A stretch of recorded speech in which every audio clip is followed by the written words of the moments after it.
What's going on, everybody? It's your boy Malik. Welcome back to Malik's Water Garden. I have some kind of sad news. One of my fish passed away.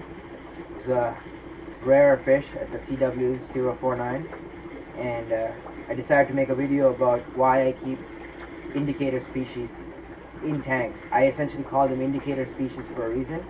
So if you think that's wrong, comment below and let me know.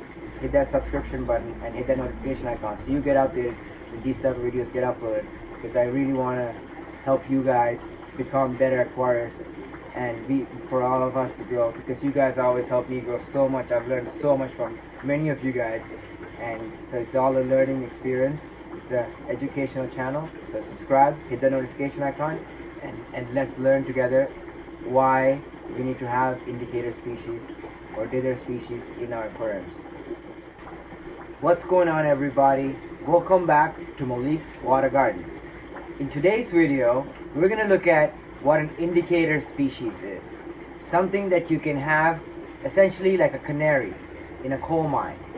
What is a canary in a coal mine?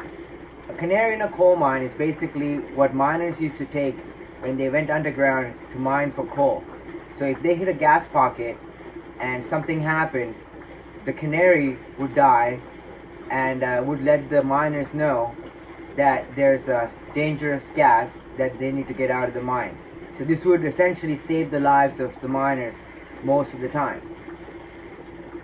Indicator species are essentially the same thing in established aquariums, especially if you're keeping species only tanks and stuff like that, or display tanks with, like, let's say discus. You want to keep other animals in there that will give you an idea if something is off in the tank.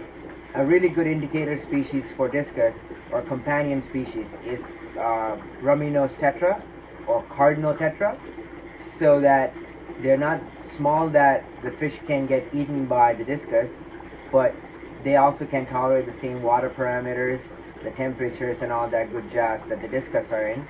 And if something were to fluctuate into unsafe levels, your rummy-nosed tetra would essentially start dying way before your larger discus, which would be able to have a little bit more of resilience to whatever is happening, and you would have time at this point to save your larger, more expensive species. Now, the reason I'm making this video today is because I actually lost a fish that is quite dear to me. Actually, I have 3 ZW49 Corridora species. These 3 were gifted to me last year around this time by my good friend and fish importer, so I didn't pay any money for them. They retail for about $50 each, so they're quite expensive, and they're one of the most rarest fish that's in my collection. And they're special to me not just because they're rare, they're also special to me because they're also a gift. I didn't pay any money for them, and they were given to me because he couldn't keep them alive in his tank. They kept dying. He had a smaller group that he imported, and he couldn't keep them alive, so he gave it to me and said, if you can keep them alive, they're yours. And they were alive until today. Actually, one passed away, or actually found him or her, I think it's him, on the bottom of the tank struggling, and the shrimp were kind of gathering on him because he had some fungus. The odd thing is, this guy was completely fine 2 days ago. I filmed him swimming about in the tank. I actually saw him last night swimming about. So from last night to today, something happened. So whatever it is, I need to figure it out. I'm a little bit alarmed because this tank also contains my zebra plecos, my large group actually. So it's quite expensive. A lot of money is in this tank. So I did look at all the water parameters. The nitrates are a little too high. It's about 55 parts per million, and yeah, it's about 55 parts per million. And so I'm kind of concerned about that. I'm doing a water change on it, in a bit. But essentially, I looked at my other 2 Corridoras, they were fine. And I looked at my other tetras, they were all fine. All my shrimp are fine. Everything's doing well. So the TDS in the tank is about 235 parts per million. And so therefore, I'm pretty confident that he got stuck in something and he hurt himself, which kind of explains the fungus that was growing on 2 parts of his body. Maybe he got wedged into a piece of driftwood, maybe he got buried I don't know what actually happened to him, so I'm kind of concerned about that, because they do dig in the sand bed, and I haven't moved the sand bed around in a couple of days. So I do have a lot of Malaysian trumpet snails in the tank, so they do move it for me. So I'm kind of not too concerned, because if it was gas in the tank or anything, Malaysian trumpet snails usually start climbing the walls on the sides of the glass and stuff. If the sand bed is unhealthy, if there's anaerobic pockets, they can't live in it, essentially.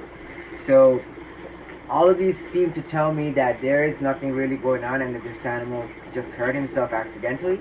But I am going to keep an eye on the tank, which is what I'm doing actually. If you've seen me not even paying attention to the camera as much, and I'm just occasionally glancing towards the tank that they're in, it's because I'm always monitoring the health of every other fish that's in there, making sure everybody, including the shrimp, including all the small animals and the crustaceans that are in there, are all healthy. Now the reason for this is that a lot of times, before your pleco starts showing any signs of effect to whatever is going on, the rest of your smaller animals and the smaller types of fish, the tetras and the corridors and stuff, will start showing signs, and then you would notice it. So that would give you a lot more time to save your animals.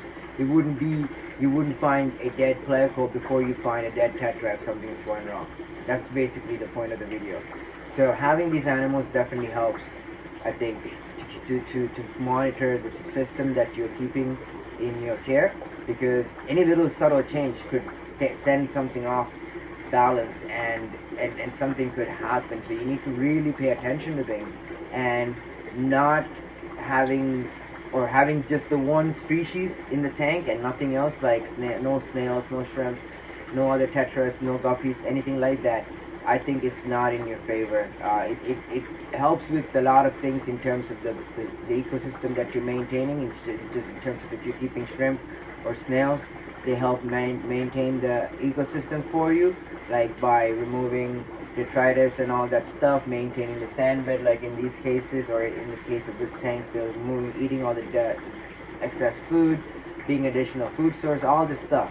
The shrimp, being so valuable. Even right now, if the shrimp were not ganging up on the fish, I wouldn't have noticed it, because the shrimp were ganging up on him and he was struggling to swim. So I noticed that, and I noticed the shrimp kind of riding on one of the infections, essentially, as he was trying to swim away. So I moved it into another tank. By that point, it was too late.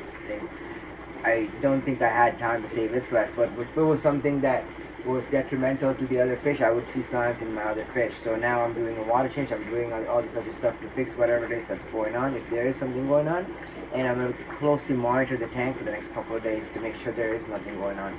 And just to verify, at least to myself, to the largest extent, that this is an accident that the fish suffered, not something that is wrong with the water quality of the tank or anything like that, or some disease or anything like that.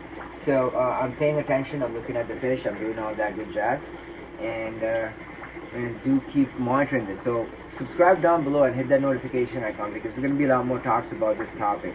This is just a conversation starter about this topic.